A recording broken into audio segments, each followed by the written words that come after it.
Bonjour, le 7 mai, nous pouvons faire mémoire de Sainte Flavie Domitii et Saint Domitien de Maastricht. Sainte Flavie et Saint Domitien nous font traverser deux mondes très différents.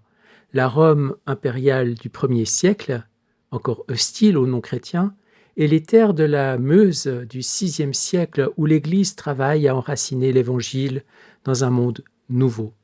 L'une appartient aux premières générations chrétiennes, proche encore du temps des apôtres, l'autre appartient à cette époque où les évêques, après l'effacement de l'ordre romain, deviennent des pères pour les peuples, des bâtisseurs d'églises, des protecteurs des pauvres. Ils ne se ressemblent pas par leur vocation, mais ils se rejoignent dans une même fidélité.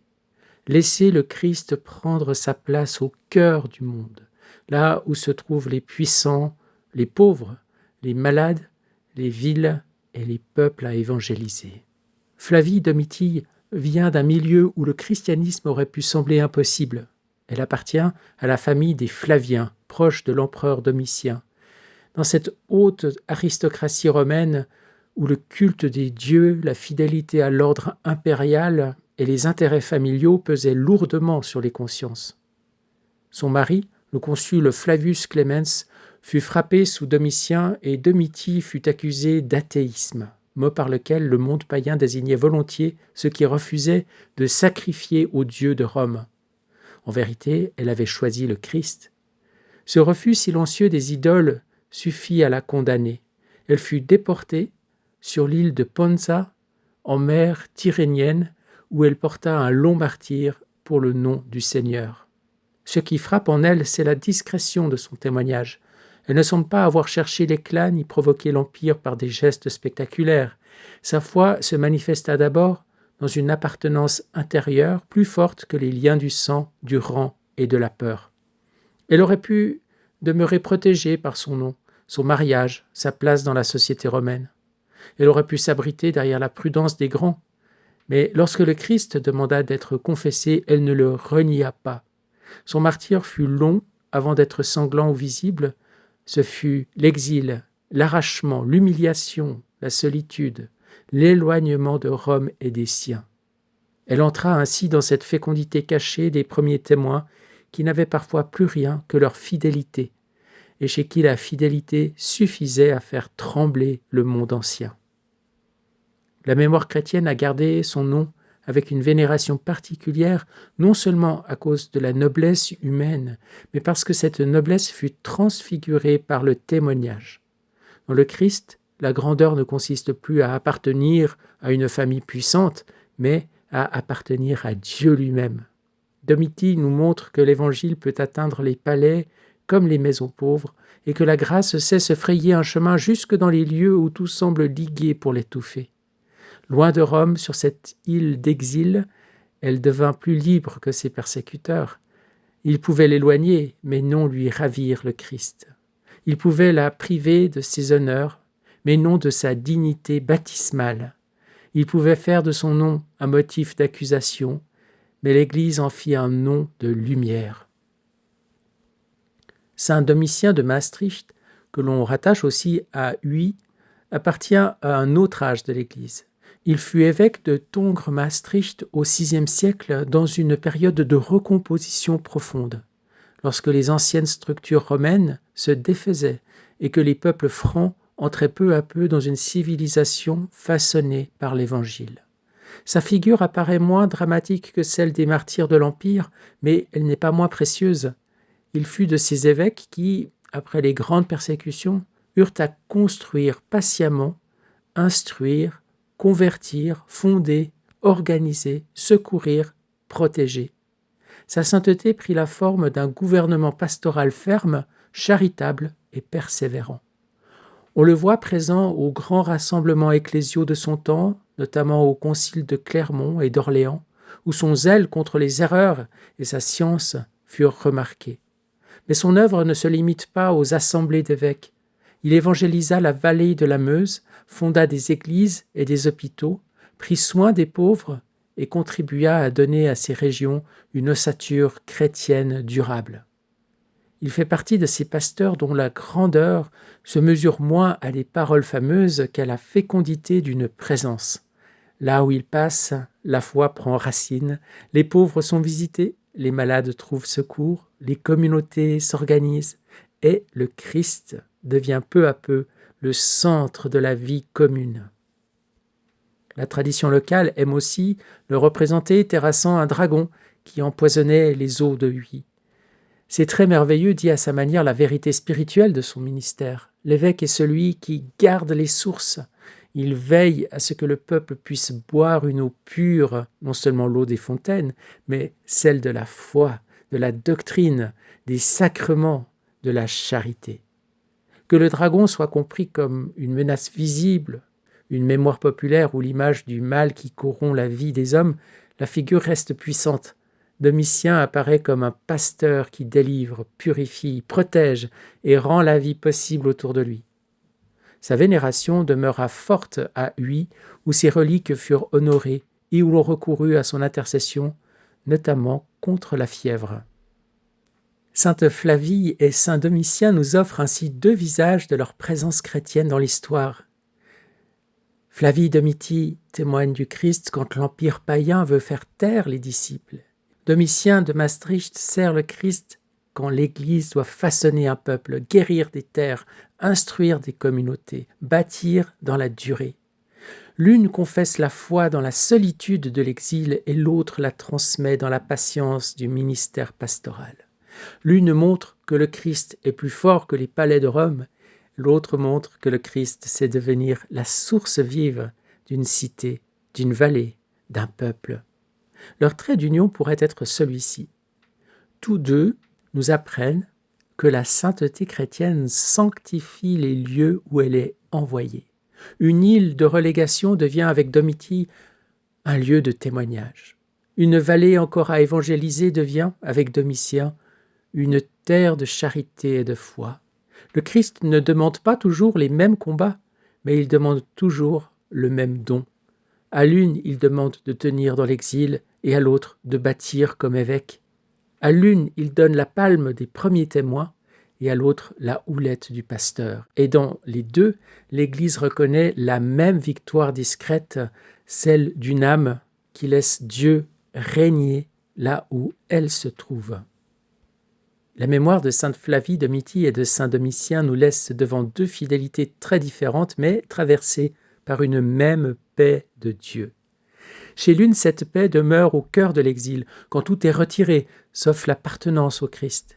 Chez l'autre, elle devient une présence qui apaise, protège, purifie et fait peu à peu d'une terre habitée par les hommes un lieu plus habitable pour Dieu.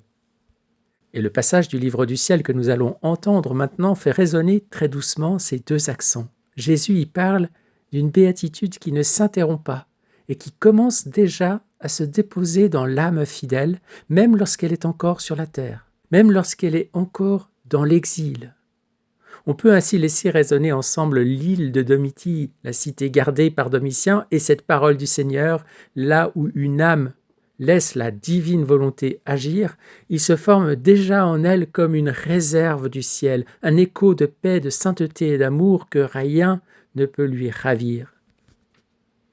Nous sommes au tome 20 du livre du ciel à la date du 15 décembre 1926 et Jésus dit à Louisa « Ma fille, parmi les nombreuses qualités et prérogatives que contient ma volonté, il y a un acte de béatitude jamais interrompu, et l'âme, pour autant d'actes qu'elle fait en elle, prend en son âme autant d'actes distincts de béatitude, de sorte que plus elle accomplit d'actes dans ce fiat, plus elle se rend propriétaire et forme en elle un capital plus grand de ces béatitudes, lesquelles lui donnent une paix suprême sur la terre et dans le ciel. C'est pourquoi elle sentira tous les effets et toutes les jouissances de ces béatitudes qu'elle s'est formée en elle-même. Tu vois, la chose est comme connaturelle. Pendant que tu es sur la terre, ma volonté dans le ciel libère d'elle-même un acte toujours nouveau de béatitude infinie. Or, qui reçoit cet acte nouveau qui jamais ne cesse? Les saints, les anges qui vivent dans le ciel de volonté divine. Or, celle qui est dans l'exil, c'est-à-dire sur terre, et qui vit en elle dans cette volonté céleste et divine, il n'est pas juste qu'elle perde tous ses actes de béatitude. Au contraire, en toute justice, ils sont mis comme en réserve dans son âme, afin que, lorsqu'elle partira pour sa patrie céleste, elle en jouisse toutes ensemble pour se mettre au niveau des autres et recevoir cet acte nouveau de béatitude jamais interrompu. Tu vois donc ce que signifie faire un acte de plus ou un acte de moins dans ma volonté? C'est avoir autant d'actes de béatitude en plus pour autant de fois qu'elle a fait ma volonté et en perdre pour autant de fois qu'elle a fait la sienne. Et non seulement elle prend tant d'actes de béatitude, mais tant d'actes de sainteté, de science divine, tant d'actes distincts de beauté, d'amour, pour autant de fois qu'elle a fait ma volonté. Et si elle a toujours été dans mon éternel fiat, elle aura en elle la sainteté qui ressemble à son Créateur. Oh, comme sera belle cette heureuse créature si, dans le ciel, on entend en elle l'écho de nos béatitudes, l'écho de notre sainteté, l'écho de notre amour. En somme, elle aura été notre écho sur la terre et notre écho dans la patrie céleste. Gloire à toi, Seigneur. Gloire à toi. Merci pour ces paroles, pour ces nouvelles connaissances du livre du ciel. Tu nous parles de cet acte de béatitude toujours nouveau. Un acte de béatitude jamais interrompu. Et tu nous dis que l'âme qui vit dans ta divine volonté, pour chaque acte qu'elle fait en elle, prend en son âme autant d'actes distincts de béatitude. Eh bien, Seigneur, c'est comme une grande source, comme une grande fontaine qui jaillit. Et nous pouvons, dans chacun de nos actes, récolter l'eau de cette source pure, sanctifiante et béatifiante. Que cela nous encourage vraiment à vivre dans cette sainte et divine volonté, à rester toujours éveillés, à poursuivre notre envol dans cette volonté.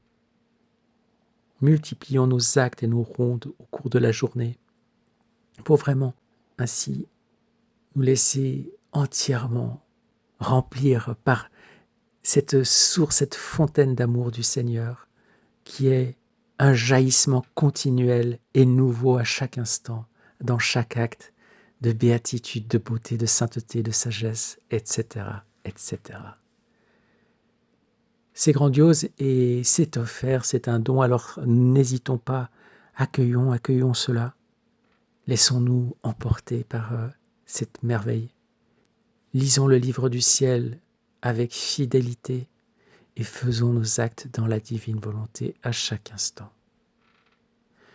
Oui, sur terre, nous sommes dans un exil, mais cet exil disparaît en quelque sorte si, dès aujourd'hui, dès cet instant, nous accueillons les actes de béatitude distincts que le Seigneur veut nous donner. Alors nous vivons sur la terre, mais comme si nous étions déjà au ciel. Et il n'y a plus de frontières, il n'y a plus de distance avec ce qui nous attend dans l'éternité. Comme Saint Domitien, soyons là où nous allons, l'instrument du Seigneur pour que toutes ces beautés se répandent dans le monde et changent le monde. Que les cieux nouveaux et la terre nouvelle s'étendent partout dans toute l'humanité. Gloire à toi, Seigneur, béni sois-tu. Nous voulons ce jour récapituler toute la vie de Sainte Flavie et de Saint Domitien, tout immergé dans le grand bain de lumière de ta divine volonté, Seigneur.